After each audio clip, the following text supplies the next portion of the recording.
In this video we shall talk about several basic testing techniques. We've already seen some approaches to produce good checklists in the previous video, but now we shall overview some more. And please refer to this nice book by Lee Copeland. Try to find it on the internet or in a library. This book describes a lot of testing techniques with good examples. We shall start with two simple approaches: equivalence partitioning and boundary value analysis.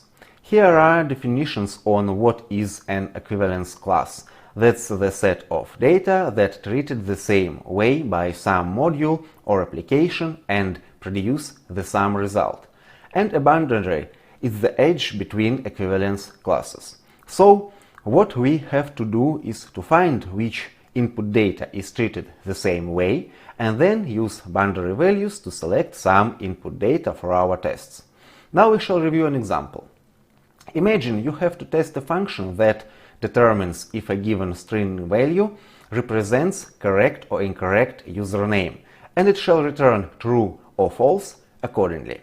There are only two conditions for a good username. It's the length, between 3 and 20 symbols, and a list of allowed symbols. Numbers, underscores, English letters in upper or lower case.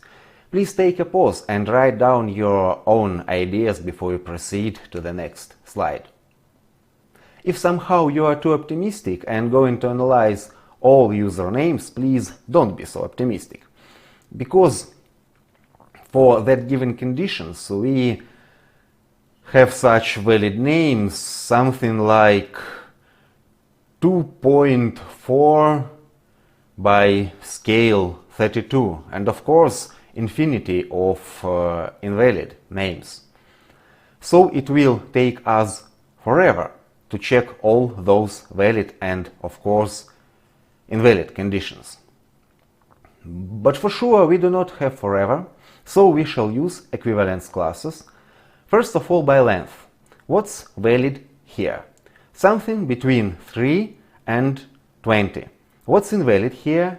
Everything that is less than 3, it's from 0 to 2, and everything that's greater than 20. It's 21 up to infinity. And here we see those classes and borders between classes. So that's the idea. We usually select those border values to perform our tests. But we have not only length here, but some classes of symbols. What our equivalence classes here are? Everything that's good, like letters, numbers, underscores, that's valid. And everything else that's invalid here. Of course, we may follow the same approach using, for instance, some code table, but you see, it's a bad decision. Here we do not see clear boundaries between those equivalence classes. So, good decision here is just to think about valid and invalid values. And maybe we may subdivide valid ones into several subclasses. So, now we have to step back because we have to use both the length value and some symbols. We cannot test length without symbols or symbols without length. So, what shall we test? Valid length, valid symbols, like minimum length, maximum length, and something between that also contains other symbols, ones we did not use here. Then we use invalid length, but be attentive, valid symbols.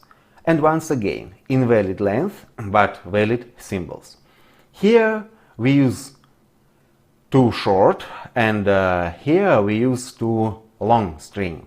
And then we use invalid symbols, but valid length.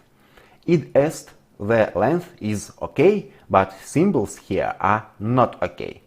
Once again, pay attention to this idea. We never combine invalid inputs. We use something one invalid and everything else valid. Why so? Because if we, for instance, try to use invalid length and invalid symbols, and this function returns false, well, that's okay, but we do not know what did it react to. Maybe to the length, maybe to the symbols, so we have to use those tests separately. And what we have in conclusion? 7. Only 7 tests instead of that infinity. And that's very good. If you want to know more ways to pick such values and equivalence classes, please see this book, Black Box Testing by Boris Bezer. It contains a good description on other approaches here. Usually, when beginners get acquainted with equivalence partitioning and border conditions previously reviewed, they use those approaches a lot, but those approaches are not enough. There is another powerful approach. It is thinking about software functions. So, functional approach. What should your application do or shouldn't do in some situations? You may remember in previous videos we were talking about user scenarios, some specific functions, subject matter functions, and so on. Here it is all about. Let's review several examples. Example 1. Imagine you have an email field that you have to test.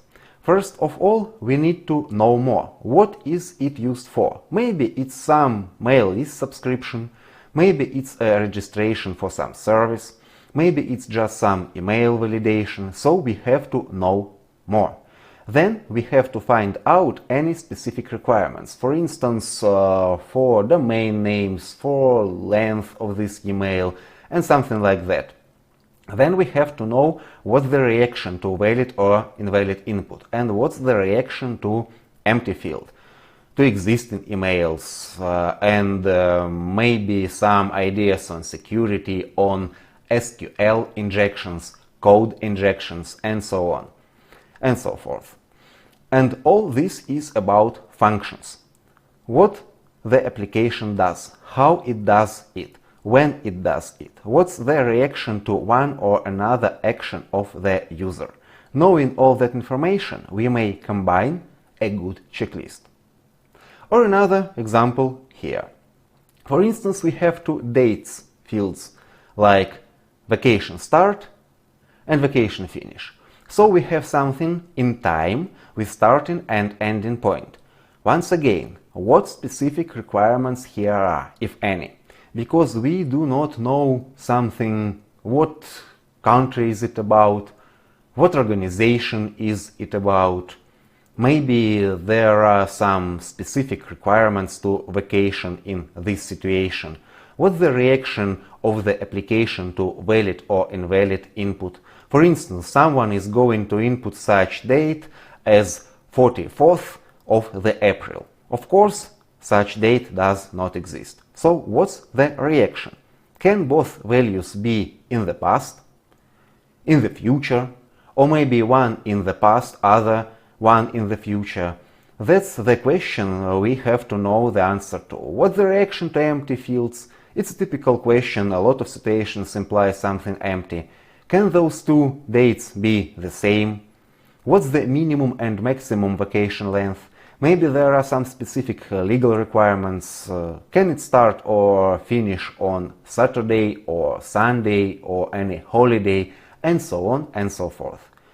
Knowing all those answers, we may create a good checklist that follows some user scenario, some set of typical actions and responses from the applications. And once again, because in our training we may not cover each and every testing technique, please refer to these extremely useful books.